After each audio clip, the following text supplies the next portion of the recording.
Budapest, Hungary. If the future of BMW's small cars is in doubt, the same cannot be said for Mercedes-Benz's foray into front-wheel drive-based compacts. Mercedes has long attempted a viable mainstream, entry premium urban vehicle lineup capable of drawing in youthful consumers. That's why it once owned Chrysler.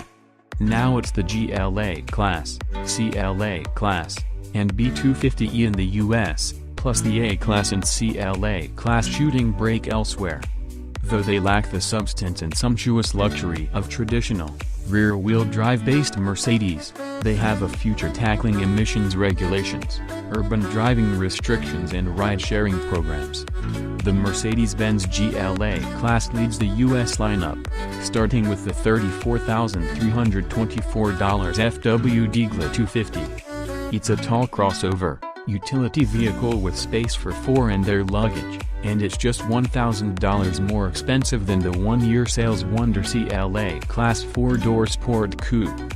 Move on up to the 375-horsepower Turbo 4-powered Mercedes-AMG GLA-45, and the difference to its GLA-45 counterpart shrinks to just $610. It receives a facelift for the coming model year.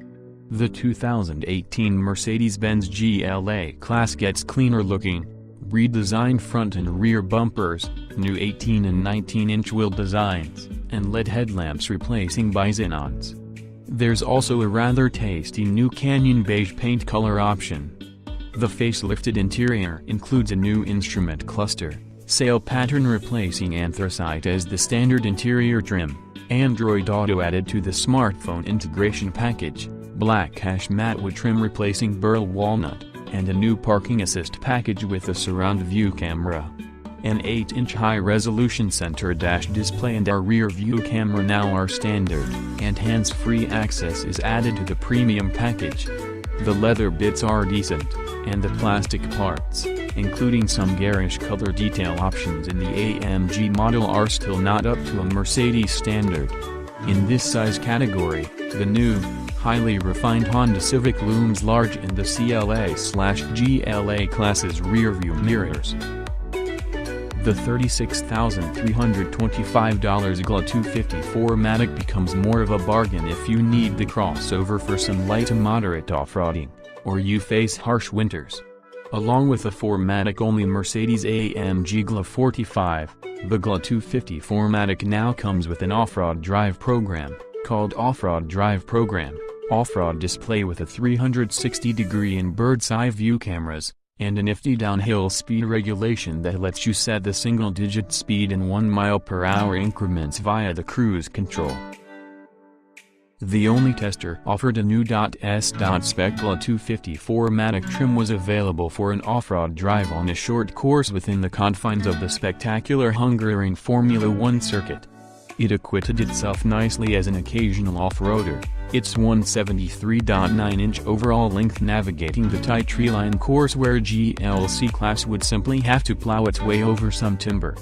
With a 100% front wheelbase on dry pavement, the 4MATIC system lets the GLA slip oh so briefly in sand or on other slippery surfaces for a few nanoseconds until the system finds the wheel or wheels with grip.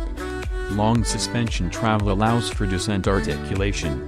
The cruise control controlled downhill speed regulation lets you descend foot-free without slowing down or picking up too much speed, and the surround camera lets you take a blind corner without risking paint on those newly redesigned bumpers. In this highly controlled milieu, at least, the GLA-250 4MATIC appears to have an edge over its soft-road competitors. On the Budapest daily commute circuit, the deep red GLA-45 was an entertaining tallish hot hatch, with a firm, yet not crashy ride over crusty 2 lanes, and the ability to get around tight corners with minimal understeer and just a tad bit of yaw. It's important to note that the GLA is a true crossover because it's not so very tall, just 58 inches high for the AMG version, which is 2.3 inches taller than the low-slung Mercedes-AMG GLA-45 4MATIC. AMG doesn't need to mitigate a high center of gravity with rock-hard dampers and springs. AMG proudly notes that its handcrafted 2.0-liter turbo engine is the highest output production four-cylinder on the market. This perhaps makes up for the fact that it's a bit peaky and feels unrefined for a Mercedes engine. This is not uncommon in the modern market, where both Mercedes-AMG and all its competitors are in the early stages of refining their new age, small displacement, high specific output turbo engines. The 4MATIC system, while distributing 100% of torque to the front wheels under normal acceleration, quickly distributes twist to the rear wheels when you give it the boot, thus avoiding torque steer. Steering feedback is pretty good, and the strong, positive brakes are. Controlling the AMG SpeedShift 7-speed dual-clutch transmission is a disappointment. Well, perhaps not, considering the Mercedes-Benz GLA-250 first drive 2 years ago uncovered a transmission that won't remain in manual mode if you keep it in the same gear for something like 30 seconds. That was the standard Mercedes 7-speed DCT. The speedshift in the AMG GLA-45 4MATIC did the same when the Sport Dynamic mode was selected. Your humble servant tried Sport Plus on the road, and the transmission did, indeed, hold a gear, up to a point. Strangely, it downshifted aggressively in some turns when I wasn't slowing down much.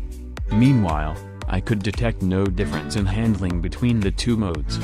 Heck, just leave it in Sport Plus and let the speedshift shift itself. That's what I did when Benz let us loose on the Hungaroring with a Mercedes-AMG A45 4MATIC. The speedshift made all the right upshifts and downshifts around each of the Hungaroring's 14 turns. While I'm no Lewis Hamilton, I can say the A45's handling is fabulous, near neutral and very predictable, and there's no reason to believe the heavier, slightly taller GLA-45 4MATIC would be much different here. The problem with the Mercedes-AMG GLA-45 4MATIC is that even the young, first-time luxury car buyer must ask herself whether this model is more worthy than, say, a nicely equipped C-Class for 50 large. I'm not so sure, though Mercedes-Benz is confident in its compact car line's future, with plans to add 3 models to that 5-model global lineup. Mercedes plans to add an upright sedan, a better car than the CLA, to compete with the Audi A3, in the US by 2019. The automaker will show a concept of a new compact at Auto Shanghai 2017 later this month, and it seems likely it will hint at the new sedan. If you're saving up for your first Mercedes, you'll be happy to know that unlike its #1 competitor, Benz is working to beef up its entry premium models.